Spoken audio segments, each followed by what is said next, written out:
Marc Stein reports the Washington Wizards have emerged as a possible suitor for Trey Young in a trade.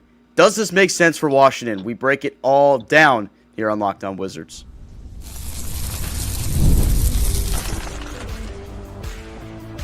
You are Locked On Wizards, your daily Washington Wizards podcast, part of the Locked On Podcast Network. Your team every day. DC family, you are locked on to the Washington Wizards, where you're part of our family. We thank you for making Locked On Wizards your first listen every single day. We're part of the Locked On Podcast Network, where it's your team, the Washington Wizards, free and available every single day, alongside the DC sports content creating savant Abdullah Ayubi. I'm Ben Strober, and I cover the Washington Wizards for Roundtable IO. And today, for the first time, we bring on our guy, Domo. Domo, the king of Wizards Twitter. You can check him out on the X app at Domo8186. How's it going, my friend? Welcome to the channel. Hey, man. Thanks for having me, man. I appreciate being on. This is going to be fun. And I feel like today is a special occasion with the news that broke, of course, a couple of hours ago, right after we recorded a whole other episode regarding some other Washington Wizards business. But I feel like this takes precedent because this would be a massive move for the Washington Wizards if they did indeed make a move to acquire Trey Young, a career 25-point-per-game scorer, 10-assist guy, at a major position of need, the point guard position. Domo, just wanted to get your initial vibe check here when you saw the news. As a guy that follows the team the way you do and the Wizards' issues they've had over the past couple years, what would a move like this mean for the organization going forward if it happened? Yeah, I think it's kind of it's more of the same of what we've seen from this front office with Dawkins, Winger, and Travis up there who drafted Trey. It's kind of, they're always surveying the market for, buy low assets. And Trey to me would be kind of like a supersized version of the pool deal, where you get a guy that is talented, very talented, and you're buying low, hoping you can extract more value either as a guy you keep long term or as a guy you flip down the line. And the opportunity cost is so low that it's almost like a no-brainer. So when I saw it come up, I'm just like, yeah, it makes sense, because the other reporting from some of the other veteran point guards that were available or rumored to be available, yeah, for sure, the Wizards need to check in on all of those. And Trey is no different. Yeah, Domo, I love it, the rumors, because Trey Young, I know people want to bring up defense and his size, but I'm going to be real, man. We don't play defense. We're giving up 130 a night. Adding Trey Young to this team, the idea of Trey Young and Alex Sar, Lob City, he would be the best point guard we've had since John. And I think that the cap hit, I think $49 million next year, Washington would be doing Atlanta a favor. So I'm assuming, do you think that Atlanta attaches draft capital if they send Trey Young to DC? Yeah, I think that's the play. If I remember, I was just looking at the pool deal. With the pool deal, we got the Warriors. We got a protected Warriors pick to take on Jordan Poole contract. I could see something very similar, where we get a protected future pick from the Hawks to take on that $45 and $49 million. Because they're trying to cut cap space. They got the Pels pick coming. They trying to move in another direction. So again, it's the opportunity cost, and it's at a position of need. Because, if you look right now, the Wizards' point guard rotation is basically Bub Carrington and Kyle George on occasion. So, yeah, it just makes sense to me. In the situation that Washington did make this move to get Trey Young, I know he's had the injuries this year, and I think Atlanta kind of made the discovery that they were doing just fine without him for a good portion of the season when he was out. We know that Washington's in a situation where you got to be bottom four to keep this first-round pick. We know that this front office has no plans to lose that pick, Domo. If you do land Trey Young in the situation, is he somebody that you just have to sit? Or, what's the play for that? Because I feel like if you add him to the mix on this team the way they've played as of late, I know they'd still be pretty bad defensively, but Trey Young would definitely win you some games. You could agree on that, right? So what would the play be for that? Yeah, for sure. I think you got to do it similar to what the Raptors did with bringing in Brandon Ingram last year.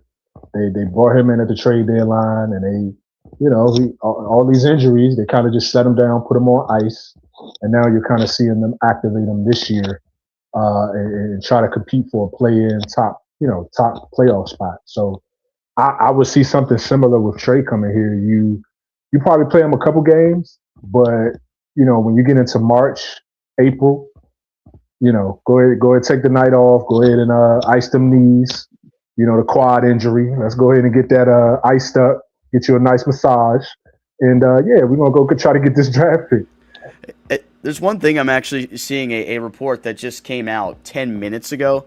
Evan Sidery said that Washington is willing to send C.J. McCollum's expiring contract alongside a future draft pick for Young. Now, I'm a little bit confused because are they saying that Washington would still get draft capital back but also send draft capital with it? I feel like there'd have to be some kind of like swap done in this situation because obviously the salary that Washington will have to take on, they'll take on the remaining $45 million for this year, and then Trey Young is a $49 million player option this summer, which he surely will opt into because why would he turn down the $49 million?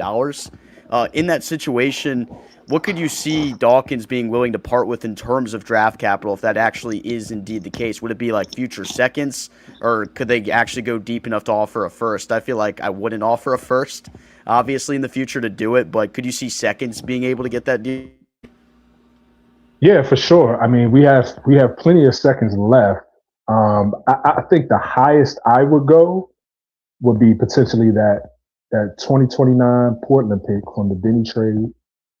Maybe the Golden State pick with the protections on it from 2030, and then you have the OKC pick this year.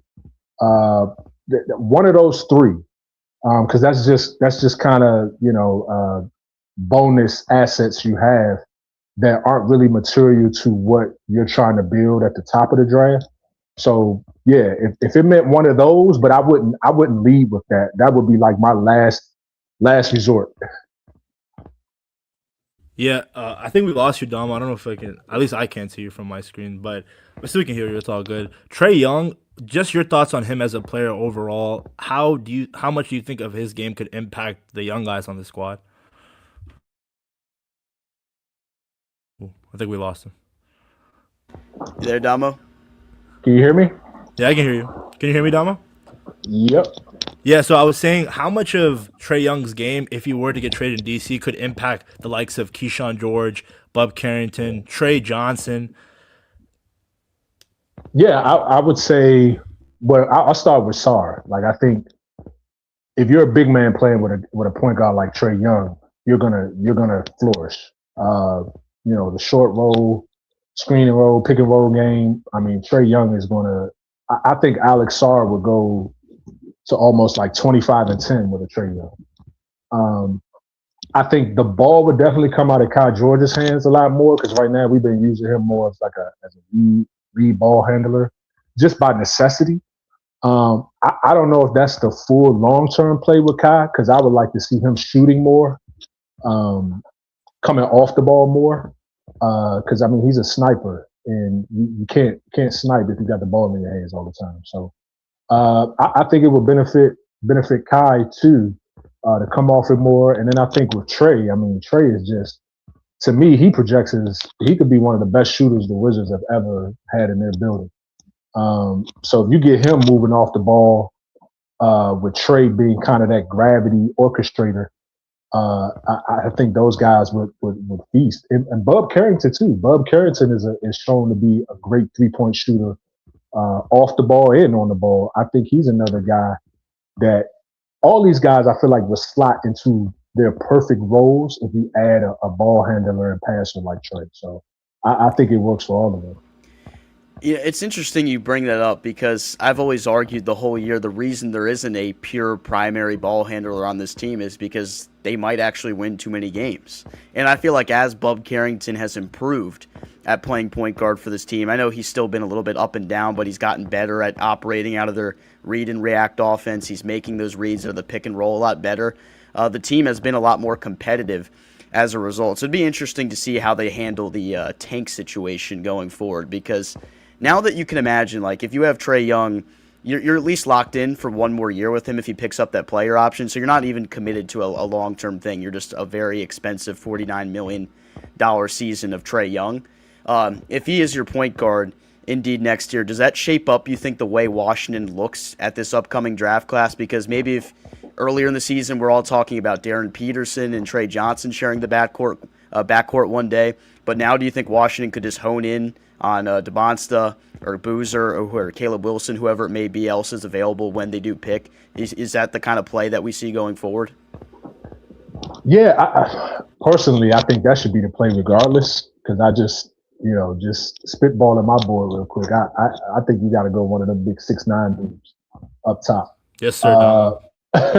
I just think you have to do that regardless of what you do with Trey. But adding Trey into the equation, that's kind of the beauty of this, because he's not on a long-term deal. It doesn't really change how you evaluate the draft. Now, if he was on like a 4 or 5 year deal, now it's like, okay, he's here. Like you're not going to take a lead guard when you got Trey Young here for 4 or 5 years. But I mean, he's on a 1.5 year deal.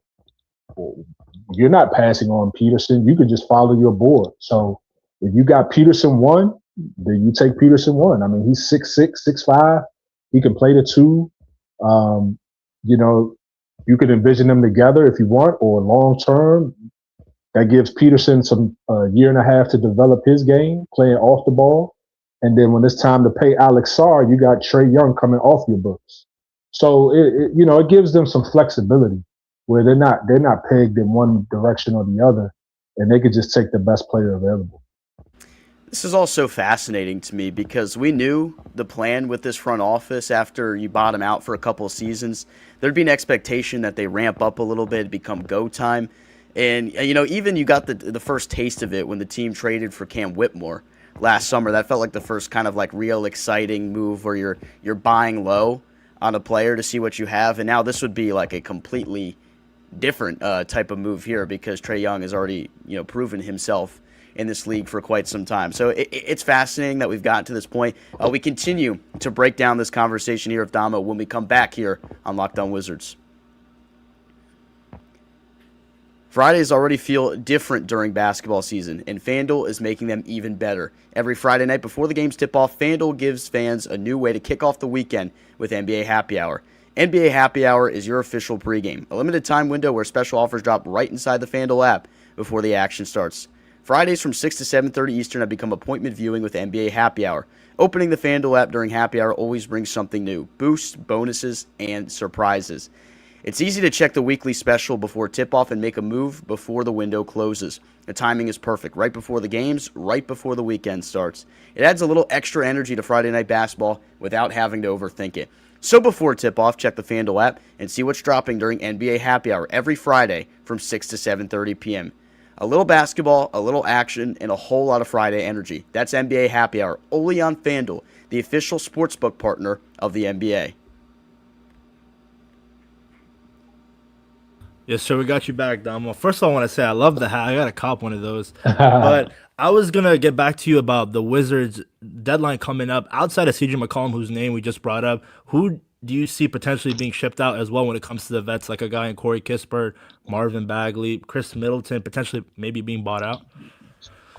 Yeah, I think I don't see a scenario where both CJ and Middleton are shipped out.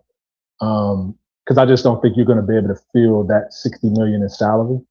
And I think having one of those guys in your locker room helps the kids, kind of having that coach on the floor, almost like an elevated Anthony Gill type role. Because Middleton can still play a little bit as just a catch and shoot guy, and then in the fourth quarter, he has a move he can get to kind of settle your offense. So I don't think both are leaving would be moved, but I could see a scenario where Kispert is shipped out. Although, it seems like they value him probably a little more than I would. But Kispert, I feel like, when they gave him that extension, it was to ultimately make him more appealing to move to a playoff team that values his shooting and his ability to attack a closeout. So Yeah, I could see a situation where Kispert is moved to a team that needs shooting for sure. So I think if Washington moved on from Kispert and McCollum, I think you'd have to take on Trae Young's deal in that trade. I think to get to the minimum that you have to spend on the roster. I'd have to double check if that's right or not in that situation.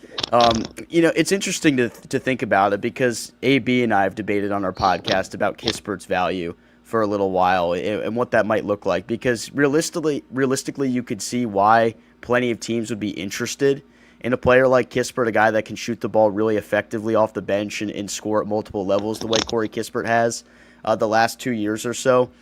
But when you think about it in a package, if you give up Kispert and you give up McCollum, an expiring deal, if you throw in one of these future picks in there's no way that Atlanta would be willing to part with that pick swap with New Orleans, right? I feel like if you're Atlanta, man, it would be sweet though, man. But like everyone is debating that, but I feel like we got to put that to rest, because I feel like if you're Atlanta in this situation, you feel like you can afford to move on from Trae Young.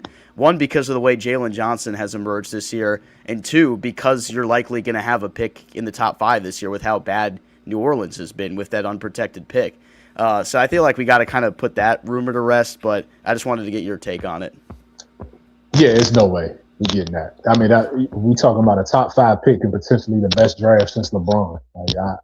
Nah, there's no way. I mean, that's part of the reason why they're entertaining moving Trae, because they have that leverage now. If you got a shot at Daryl Peterson, why would I pay Trae Young $50 million a year?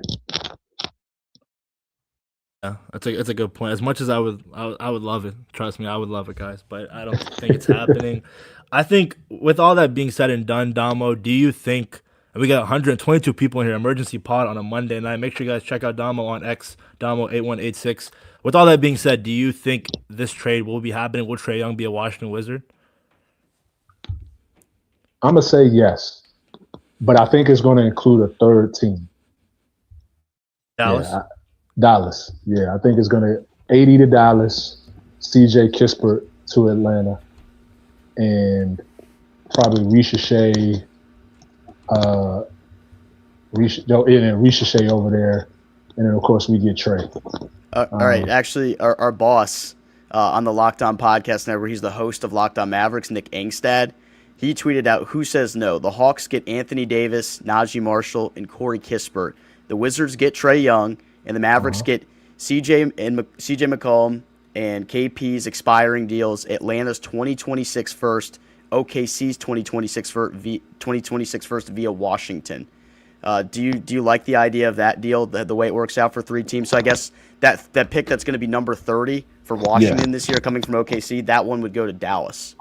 That would go to Dallas, right? Yes. Yeah, I could see something like that. Yeah, where Dallas would be getting the picks, because they're sending out the best player in the deal, Anthony Davis. Yeah.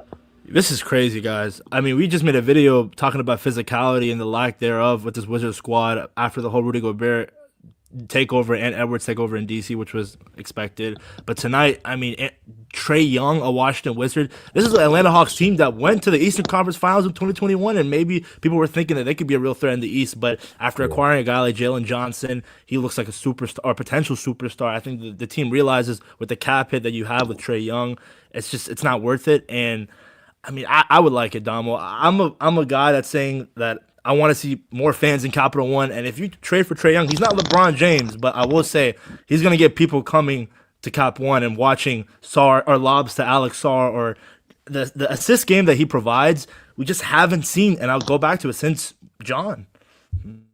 Yeah, I mean, it's one thing you can say about Trae. He's box office. I mean, he gonna sell tickets. This is style of play, the flashiness, the passing. The range on his jump shot. I mean, he's the handle. He's box office, man. So he's definitely gonna put butts in the seats if they do make that move. And again, I think he would elevate and put the guys we've drafted in their proper roles to best evaluate them, because it's hard to get the true evaluation of what you have when your point guard play is kind of sporadic. And you got guys still, like Bub, still developing in that role. He's still learning. So you put Trae in there, man. I mean, yeah, it would definitely be Cap One would definitely be rocking. Would you be willing to part with any of the young players this Wizards team has right now if Atlanta wanted one of them included in this deal? If so, who would it be? I would entertain Cam Whitmore or AJ Johnson. It would be a conversation, but if we talking about any of the big four, big five, Sar, Bilal, Trey, Bub, and Kai, it's a no. Hey, Domo, come on now. I think, again, you bring up a good point. AJ Johnson, a guy who has been getting minutes recently, maybe that's a move that I don't want to see it. I think Kent Whitmore can still make a name for himself in the district, but again, there's going to be a point in time where you have to realize as a Wizards fan that there's a lot of too much talent on this roster, too many young guys, and you have to eventually part ways with them. But with that being said, I can see it happening, guys. I think you trade for a guy like Trae Young. Ted Leonsis is probably thinking that Ovechkin's going to retire soon. I need someone to come in. And like you mentioned, Damo, Trae Young is box office. Going back to his days in Oklahoma, I was a big fan of him. I mean, he was shooting it from half court, and it just would be great. And the whole crowd saying, oh, defense, he's not a good defender. I do not care, guys. In today's NBA, no one plays defense. If Trae Young's going to give you 20 and 10, so be it. I would love it. Yeah, it would definitely be electric, man. I just so who would be the best young guy you would be willing to give up to do that? That's a good question. So it's tough to think about right now. And obviously, if you're looking to give up the least of your offensive production, then the answer is Bilal. But I don't think you'd be willing to part with Bilal in this situation because you're getting way worse defensively by bringing Trae Young here. So you can't give up Bilal in this situation. I don't think I'd be like of the core 5 guys that you've been kind of building around here that Dawkins has drafted. I don't think I'm willing to part with any of those guys. You do bring up Whitmore and AJ Johnson. I think that'd be pretty easy for me to include in those deals if I'm being honest right here. Maybe Whitmore a little bit more on the fence about because I still like the talent that he has. I think AJ Johnson would be a lot easier to move on in that situation for me. But one thing we'd have to understand in this situation, this is a 4-time All-Star player. This would be the best player the Wizards have had in a very long time. And it'd be exciting. It would make the team a lot better. And there's going to be an expectation, Damo, that this team increases its win total next year. This is realistically the last year where you see this front office try to build its foundation through bottoming out and trying to get lucky in the draft lottery. If you add Trae Young to the mix based on what they have and then hopefully adding a top 5 or 6 pick in this upcoming draft class, where does this team look in terms of its outlook next year? Are they flirting with the play-in? Are they better? This might sound crazy, but I just we're watching a Pistons team go from losing 28 straight games to a year and a half later, they're the 1 seed in the East. The Spurs missed the playoffs entirely last year, and now they're a contender in the West. I just think in a conference that's kind of weak, there's no, Giannis isn't on like a super team. The Celtics are kind of wounded with Tatum dealing with his Achilles. What's to say they couldn't be top 6? Like, I don't know. Like, I don't know where Sar will go next year, another offseason of weight room training. If he makes the same level jump he made this summer, next year, and you're adding Trae Young, one of the best passers in the game, what's to say they couldn't be a top 6 seed? I don't know. It's the East, man. Like it's not nobody in the East that really scares me in that way. Where it's like, we're not going to be better than these 4 or 5 teams for the next 5+ years. Like there's no teams that really scare me like that. Yeah, I think especially if you get DeBonza on top of that, I think like without a doubt, Darren Pearson's cool.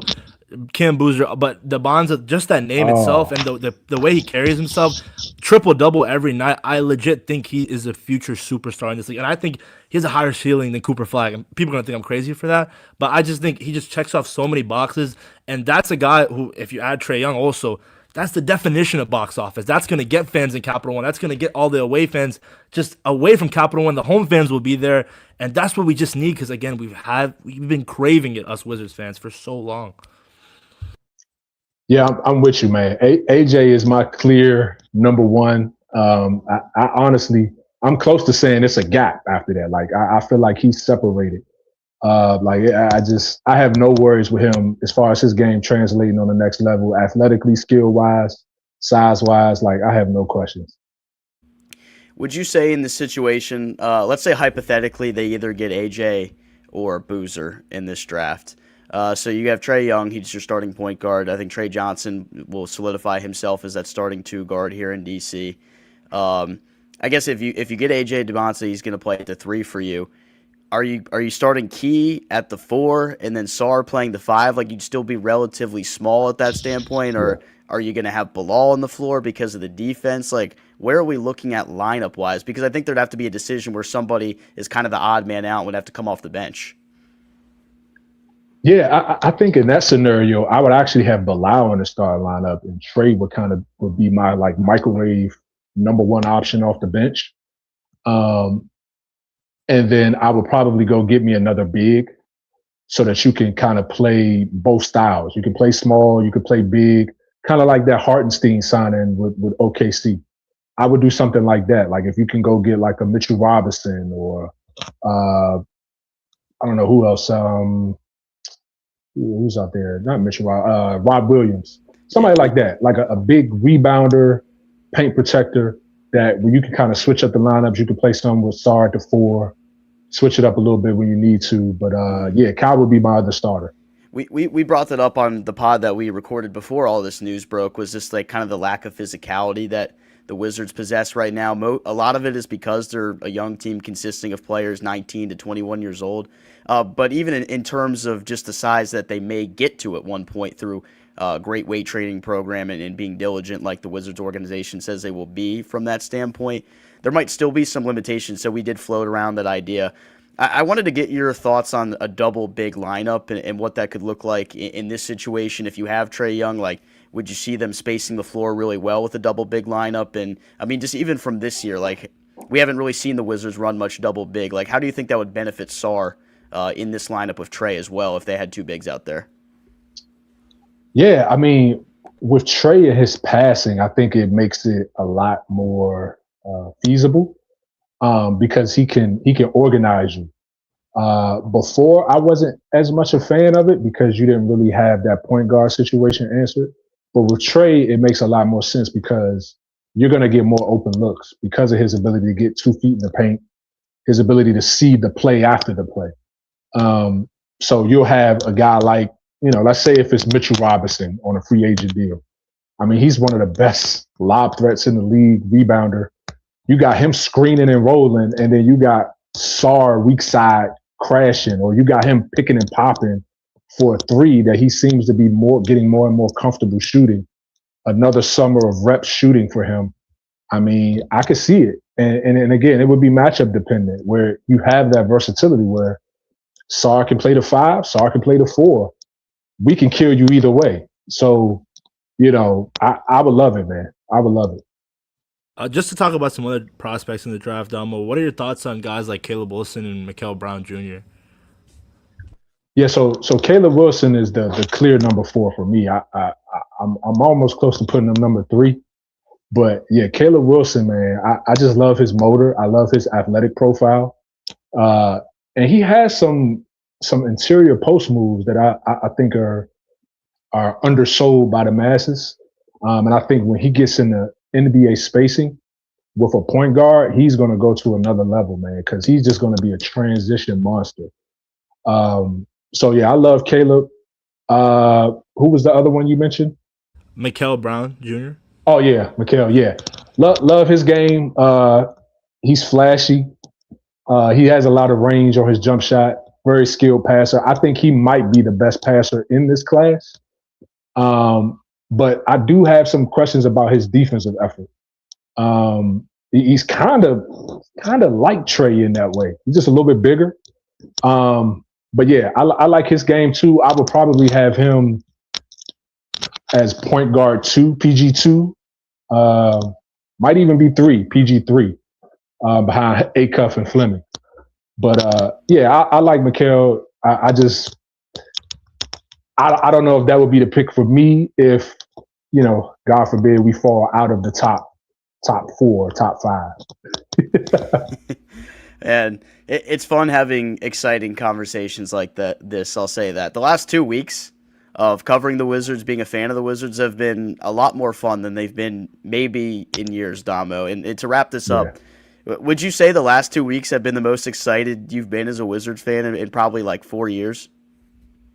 Yeah, this is probably the most proud I've been or excited I've been just in general around the team since probably, I would say, that play-in game against the Pacers with Russ when Russ was here. Like, that was crazy. What about when they were 10-3 and Montrezl Harrell got MVP chance? I knew that was fluke. So we knew it was frauds. cool. I knew that wasn't gonna last long. I didn't think it was gonna blow up like it did, but I knew that was fluke. That was crazy. It led to a beef with Dinwiddie and Kuzma. Oh man, that's snowballed, man. It's crazy, but hopefully we're approaching some really fun times here in Wizard fandom, and maybe trading for Trey Young could be the start of a really, really big time future for this Wizards team that could start as early as next year. A lot of fun, man. Domo, we appreciate you joining the pod and breaking this all down. Thank you, man. Appreciate you having me, guys. No problem, my friend. All right, make sure everybody check out Domo on Twitter at Domo8186. We thank everybody for making Locked On Wizard your first and second listen today because it's bonus content for you guys.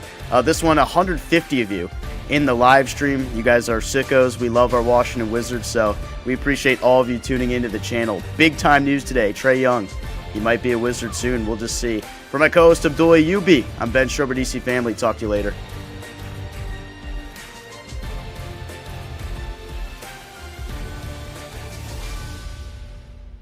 All right.